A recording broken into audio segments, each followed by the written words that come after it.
আসসালামু আলাইকুম সবাইকে, কেমন আছেন সবাই? আশা করি অনেক অনেক ভালো আছেন।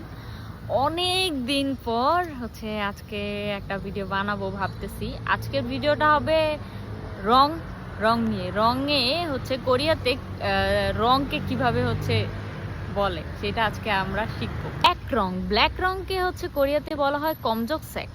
স্যাক মানে হচ্ছে রং, ঠিক আছে? তা কমজক স্যাক মানে হচ্ছে ব্ল্যাক রং, কালা রং, ঠিক আছে? এটাকে কামান স্যাকও বলে মাঝে মাঝে। তারপর হায়ান স্যাক। হায়ান স্যাক মানে হচ্ছে সাদা রং।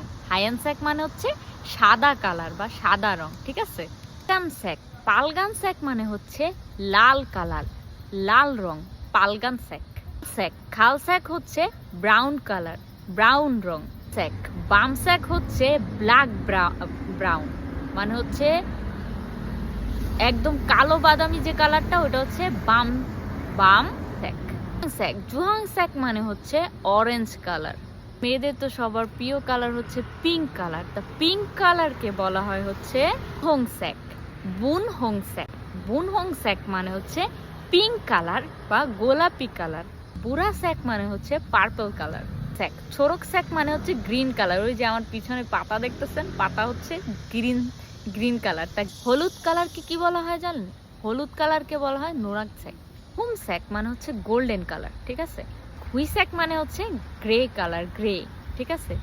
মাইটা কালার বলে না, ওইটা গ্রে। হুইসু স্যাক মানে হচ্ছে সিলভার কালার। স্যাক। আশা করি প্রত্যেকটা রঙের নাম আপনারা খুব ভালোভাবে শিখছেন। এবার একটা ফলো করাই যায়, যদি মন চায় কইরেন, আর না চাইলে মন দরকার নেই।